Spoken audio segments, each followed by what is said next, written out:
everybody, so this is going to be a little reading vlog where I'll be reading 5 of the winners of the Goodreads Choice Awards 2019. This is very much inspired by other videos I've seen where people have read all of the winners or read all the nominees in a specific category. In most of these videos people are reading 10 books. Now it would genuinely take me about 2 months to read 10 books, hence why I'm just going with 5. I chose these based on, well, if the winner is a sequel then that automatically gets cancelled out. But this is based on the genres I most commonly read, with kind of one exception, and books that I was generally eager to read as well. So the first one we have is Red, White and Royal Blue by Casey McQuiston. This one for Best Romance and Best Debut Novel. And this is the book I'm most excited to read out of all of these. I've heard nothing but good things about this book. It was in a lot of people's fave books of 2019 list, but it's just taken me a long time to get around to it. It seems like it's kind of like a hate-to-love romance, and it's about the first son of the President of the United States and Prince Henry in the UK. Next we have Shout by Laurie Halse Anderson, and this one in the category for Best Poetry. Now this book you could say is technically a sequel, but it's not marked as that on Goodreads, so from what I understand this is kind of a follow-up to her other poetry book Speak, which was about sexual assault, and Shout is a poetic memoir written in free verse, and again it's about a similar topic. It's advocating for survivors of sexual assault. Next we have Pumpkin Heads by Rainbow Rowell, illustrated by Faith Erin Hicks. This one in the category of Best Graphic Novel. I was actually planning on reading this during October this year because it's quite an autumnal Halloweeny book, but whatever, I still think it's quite a cosy read for winter. Funnily enough, the book that came second in this category is Heartstopper Volume 2, which is one of my favourite books from last year, and it lost by such a close margin, but I'm willing to go into this with an open mind. It is about Deja and Josiah, who work in this pumpkin patch, and they've worked together all throughout high school and we see each other every year during September to October, but this book is set during the last ever shift together because they're seniors, so they're going off to college, and they decide that on the last shift together, instead of just moping about, they are going to go off and have an adventure. Next we have 5 Feet Apart by Rachel Lippincott with Mickey Daughtry and Tobias Arikonis. I'll look up how to pronounce the names. For the longest time when I first saw this book in the Waterstones and when the film was out last year, first thing I thought of when I saw the book title was that Vine, you know the one. 2 bros chilling in the hot tub, 5 feet apart cause they're not gay. I saw some people say on Twitter about this book in that they don't actually know anybody who's read this book, which I think is kind of interesting and a bit funny because I only have a couple of friends on Goodreads who have actually read this book. But the movie did come out last year, so might be just because of that reason, who knows. And funnily enough as well, on YouTube I like watching movie commentary, so essentially just people reacting to and watching films, and I watched one where the guy reacted to 5 Feet Apart, thinking I'd never read it, etc. So I have seen the film kind of, and I kind of know the ending, but it was quite a while ago, so the ending is kind of hazy in my memory, so hopefully this book will be fresh to me. It sounds very The Fault in Our Stars. It is about 2 teenagers who have cystic fibrosis. I think they both have it. Either way, I think they both have terminal illnesses and they kind of fall in love, but they have to keep 5 feet apart from each other. And anyway, it sounds very The Fault in Our Stars, which I loved, so maybe I'll enjoy this. Then finally we have Over the Top by Jonathan Van Ness. This one in Best Memoir and Autobiography. I love Queer Eye and I love Jonathan Van Ness, so I'm definitely interested to give this book a go. I don't read this genre a lot, but I am planning on listening to this book via Audible. I'm also not expecting that much from this. I'm not expecting it to be the best written book I've ever read, but I'll give it a good go. So here are the books that I'll be reading during this video. -2, but yeah, I'm excited to give all these books a go, give them all a chance. So I am halfway through Pumpkin Heads right now. To be exact, I am 105 pages in, and I'm quite liking it so far. The characters and the setting are quite cute and charming. The general story is quite good as well. I read those 100 pages in about half an hour, so I will definitely be able to finish this book today, especially as I only have 100 pages left. So yeah, my next update will probably be when I finish the book. Good morning. So last night I finished reading Pumpkin Heads by Rainbow Rowell. I ended up giving it 4 out of 5 stars. I thought it was really cute, the characters and the story was really cute. I basically flew through this book as well. I read it so quickly. The one like minor criticism I have of it is that the book is kind of told in chapters, and for me some of the chapters were quite short and like too quick. Yeah, this was enjoyable. However, like I said at the beginning of this video, the book that came second to this was in the Goodreads Choice Awards was Heartstopper Volume 2, which was one of my favourite books of last year, and I would definitely say that I prefer Heartstopper Volume 2 more than this. With Heartstopper I just had more of like an emotional connection to the characters and the story. Like I said, I did think it was really cute, I really enjoyed it, but I just didn't have that like emotional connection to it. There's absolutely nothing wrong really with this book. Those are just my thoughts. I think the next book I'm going to start reading is 5 Feet Apart. A couple of days ago I did reserve Shout at my library, but it's still unavailable and it's not ready to pick up yet, so looks like I'll be waiting a while for that. So I am now about 70 pages into 5 Feet Apart. Yesterday I read about 20 or so pages. I went into town and read a bit at the library, and then I met up with a friend who I hadn't seen in a year and we had a drink and a catch up. So far 5 Feet Apart is just fine really. The story is told from the perspective of Stella and Will, so there are alternating chapters where they each tell the story from their point of view. Yeah, like I said, it's fine. It's not really like doing anything for me at the moment really. I quite like Stella. She's quite sweet. I can kind of relate to her, like I guess like her being a bit of like a goody two shoes. Like she stays like really organised and writes like a to-do list every day of what she wants to do in a hospital. Currently where we're at in the story, Stella and Will have met and Stella's kind of starting to realise that maybe she likes him. Will kind of straight away was just like, she's hot, so there's that. Maybe when I get either 100 pages or 150 pages into this, I'll give you another update. Or at least when something exciting happens at this point really. Apologies that I look kind of rough. I do have a cold, hence the massively fluffy jumper and all that. Anyway, I am now 150 pages into 5 Feet Apart. I am liking it more than I was yesterday when I last left you. Yesterday I was just like, it's fine. But I am liking it a little bit more now. So we're just over halfway in. Stella and Will, they've gone from like kind of disliking each other. Well, Will, from the moment that he saw Stella, he was like attracted to her, but she didn't really like him. But now they've found out more about each other and their friendship has blossomed. They're definitely at the stage where they are like in love with each other as well, but because of the fact they both have cystic fibrosis, they have to stay 6 feet apart from each other because otherwise they could infect the other person, reduce the chances of specifically Stella getting a lung transplant. Compared to yesterday when I wasn't really feeling anything towards this, I am feeling a little bit more, especially as kind of, I guess the stakes are rising just a little bit. They are pretty much in love with each other and the fact that they can't ever be together really. But at the moment I feel like I'm probably just going to give this 3 stars, and I thought the same thing yesterday. I kind of sadly don't have that much high expectations for this book that it's gonna get a whole lot better or emotionally impact me a lot more, but I will see how this goes. I'll try not to be like pessimistic or negative about it. We'll just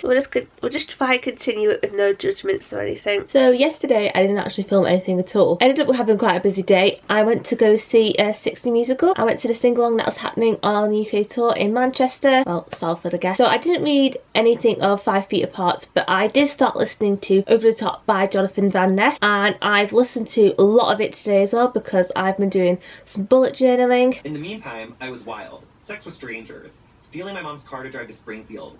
MapQuest printouts blowing around in the back seat while I smoked a joint out of the window. Because I ordered one of these Archer and Olive notebooks, and obviously they're based in America and I'm from the UK, and there seemed to be a bit of a delay and it's taken a while to come here. I ordered this at the beginning of December and it only just arrived yesterday, so I've been catching up trying to sort this all out. So that's what I have essentially been doing today whilst listening to the audiobook. I listened to it so much in fact that the total length of the audiobook is 5 hours and 50 minutes I believe, and I now have an hour and 40 minutes remaining. I still need to finish off doing my bullet journal as well. I need to set up all my spreads for next week as well, so I will definitely be able to finish that tomorrow. I could finish it today, but I won't lie to you, my back is killing me from sitting at this desk all day. I need to sort out my posture and all that stuff because I should not be having a bad back at age 23. But yeah, I am actually really liking Over the Top. I would definitely recommend the audiobook because it just makes it more enjoyable listening to the actual author, the person who has experienced the life he has had, telling you his story. But definitely talks about some heavy topics which I wasn't necessarily expecting, but he did give like a content warning before the book started. I guess I should say as well, if you content warning for Over the Top for like drug abuse, sexual assault, child abuse, homophobia I guess. But yeah, I am actually quite enjoying it. It is quite heavy in places, but also because Jonathan is quite a charismatic person, it elevates the book a bit more. I feel a bit mean now saying in my intro that I'm not expecting much from this, I don't think it's going to be the best written thing, but yeah, shows what I know I guess. I did end up leaving 5 Feet Apart on a tiny bit of a cliffhanger, so I should probably get round to reading that. So yeah, that's my Saturday update I guess. Oh my god, why do I look so blue? What the hell? There we go. I have just finished reading Over the Top by Jonathan Van Ness, and I really enjoyed it. I gave it 4 out of 5 stars. I just think it's really admirable how somebody who has been through so much trauma, so much struggles in their life, and they've kind of come through it and they've made something of themselves and things have like worked out for them, and now they're like, I guess, successful in their career. I think if you do want to queer write and like Jonathan, then I would recommend this book, because I had no idea about some of the stuff that he's been through, because he has been through it throughout his childhood and stuff. So yeah, now that is done, that's another book down. By tomorrow I really want to finish reading 5 Feet Apart, just because I just want to get out of the way really. That probably sounds quite bad, but I can tell that I personally am not absolutely loving it, because it's a fairly short book. It's under 300 pages and it's taken me a while to get through, and it's a book that I personally would expect myself to get through in just a couple of days, whereas I started it on Tuesday and sure, on Friday I didn't read any of it, but it's just been a bit of a slog to get through really. I haven't been eager to read it or get back into it, so hopefully by tomorrow or Tuesday at the very least I want to have finished it. So when I have something to update you on to do 5 Feet Apart, I will get back to you. I have finally finished reading 5 Feet Apart. I would give this book 3 stars. The ending did have a bit of an emotional impact on me. However, I just think overall there wasn't anything I particularly loved about this book, but also there wasn't anything particularly wrong with it, which I guess makes it quite difficult to give a rating, but for me it's just like somewhere in the middle. I can't understand why people would love this book. It just didn't do a lot for me personally, other than with the ending. So like with the graphic novel category, I can kind of compare this book to the other nominees. So in the young adult fiction category, I actually own quite a few of the books that were part of the nominees. So for example, I own With the Fire on High by Elizabeth Acevedo, which came 3rd, but the only book that's part of the nominees list that I have actually read is I Wish You All the Best by Mason Deaver, which ended up coming 7th. Now although I gave I Wish You All the Best 3.5 stars, I still preferred I Wish You All the Best to 5 Feet Apart. Again, I didn't absolutely love I Wish You All the Best. The only kind of like problem I had with that book anyway was just that I wanted a bit more from it. So yeah, I guess that's just a point worth making, and I am kind of excited about the fact that I finally finished this. I can move on to something else now. So I am now 108 pages into Red, White and Royal Blue by Casey McQuiston, and this book is really great. I've just finished reading chapter 4. If you've read the book, you'll probably know which scene I've just read. I've just read the New Year's Eve scene. Like I said, if you've read it, you probably know what has just happened. I've still got all of this left to go. I am really excited to see where this goes. Honestly, even about 10 pages into reading this, I was like, this is great. And honestly, it's kind of like a nice change. I don't know if that's the right word or way to describe it, but it's just, it makes a bit of a difference from reading 5 Feet Apart and just feeling meh, or just feeling nothing for like the whole time reading it. This is making me feel so much. It's so funny. I like, it's just, yeah. I feel like I've constantly got a smile on my face whilst I'm reading this. Obviously, I still have a lot left to go, so I have no idea if this could get any better, or whether it's going to take a turn. Who knows what's going to happen. It has been a couple of days since my last update, but I am now 305 pages into Red, White and Royal Blue. Yeah, this book is amazing. I am really, really loving it. Shortly after my last update actually, I properly looked up this book on Goodreads, and I found out that this book was actually a new adult book, whereas I thought it was young adult, which I'm glad I found out, because then the sex scenes were less of a shock. Also, for the first time I saw some negative reviews of the book, mainly just people saying Henry is just like a caricature of a British person and the royal family aren't actually like how Henry is. I can see where people are coming from, but I don't really agree and I don't really care. The only kind of like, I guess, problem with like accuracy, I guess, is that it seems like within the book that the royal family, so specifically Henry, he has a public Instagram account, I think, because we referenced the fact about posting pictures on Instagram or Snapchat and stuff, whereas the British royal family, they don't really have like a public personal social media accounts. So for example, Harry and Meghan, they have the @Sussex Royal Instagram account, which is their Instagram account, but it's purely for professional use, where they just share and talk about the projects they're working on, the events they've gone to. It's nothing super personal like what we talk about in the book, but to be honest, that's not too big of a deal to me. I'm not a proper royalist myself, so I'm not going to lose my mind over that like inaccuracy or whatever. The story, at the end of the day, it is a fiction story, and maybe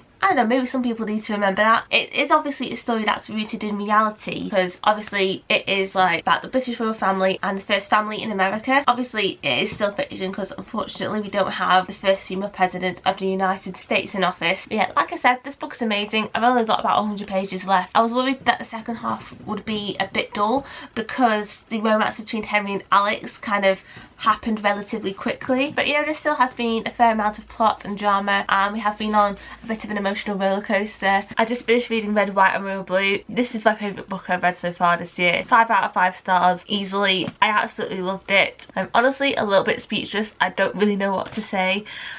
I can't believe this is a debut novel, you know, because this is so good for a first outing. Yeah, I just have no words. Absolutely loved it. 5 out of 5 stars, worth the hype. Yeah. So I did place hold on Shout by Laurie Halse Anderson at my library right at the beginning of the month. However, despite me being #1 in the queue, it's still not available because this is quite like a time sensitive video, I guess. I have just bought Shout on iBooks for $5.99, so that's what I'm going to start reading now. I have now finished reading Shout by Laurie Halse Anderson. I would give this book a 3.5 out of 5. There's nothing wrong with the book particularly. Just for me, there wasn't really any poems in particular that I had like an emotional connection to. There were definitely some like certain lines or poems that I like bookmarked or highlighted, but I don't know, I just didn't really feel like an emotional connection to the book, which is a shame because it is essentially a poetic memoir about the author's life, and it feels a bit harsh to say like I don't care about her, so I'd have a connection to it, because there are some serious topics discussed in the book, like sexual assault is the main one. I also don't know, maybe I'm just being weird that there wasn't really anything that I like strongly connect to, because I've read poetry anthologies and collections before where there are like several poems that I like feel something when I read them, but I didn't feel like that much whilst reading Shout. But yeah, it's really not a bad book at all. I'm not gonna dissuade anyone from reading it. If it's something that you want to read, then go for it. Don't let me put you off reading it just because I gave it a so-so rating. So yeah, with Shout being done, that means I've read all the books I wanted to read for this little challenge thing. So to wrap up, I first of all read Pumpkinheads by Mabel Rowell, which I gave 4 stars. I then read Over the Top by Jonathan Van Ness, which I gave 4 stars. I then read 5 Feet Apart by Rachel Lippincott, that I gave 3 stars. Then Red, White and Royal Blue by Casey McQuiston, which I gave 5 stars. And then finally Shout by Laurie Halse Anderson, which I gave 3.5 out of 5. So if I were to personally rank them all, I'd put them like this. So in between Pumpkinheads and 5 Feet Apart, I'd put Shout and then Over the Top. How do I wrap this up then? So I guess the positive to come out of the challenge is that I did find a new favourite, and I am with a book like Over the Top. It was a book that I didn't necessarily think that would be super impactful or anything like that, and I actually ended up really enjoying it. So I'm really not saying anything like revolutionary or life-changing by saying that the Goodreads Choice Awards are just a popularity contest, because that has been said multiple times. You don't necessarily have to have read the books to vote, and in fact before doing this like challenge thing, the only book that won that I had read was Daisy Jones and the Six by Taylor Jenkins Reid, which I actually gave 3.5 out of 5, but it's a book that I can definitely understand why people love it so much and gave it 5 out of 5 stars. So obviously it is slightly, I guess, awkward or unfortunate that with books like 5 Feet Apart that are very popular and loved, I didn't necessarily enjoy or love that much. But I'm not going to sit here and like bash anybody for liking a book that I didn't like, because that's just stupid really. I don't know, I guess you can have whatever feelings you want about the Goodreads Choice Awards, but like at the end of the day it isn't that deep really. All books are a matter of opinion. This was a very messy conclusion and I've probably not wrapped this up properly or whatever, but anyway, if you have read or enjoyed any of the books that I read during this video, then let me know in the comments below what you thought of them, or any additional thoughts on the Goodreads Choice Awards. So if you did enjoy this video, feel free to give this video a thumbs up. I hope you have a great day, and I will see you in my next video. Bye!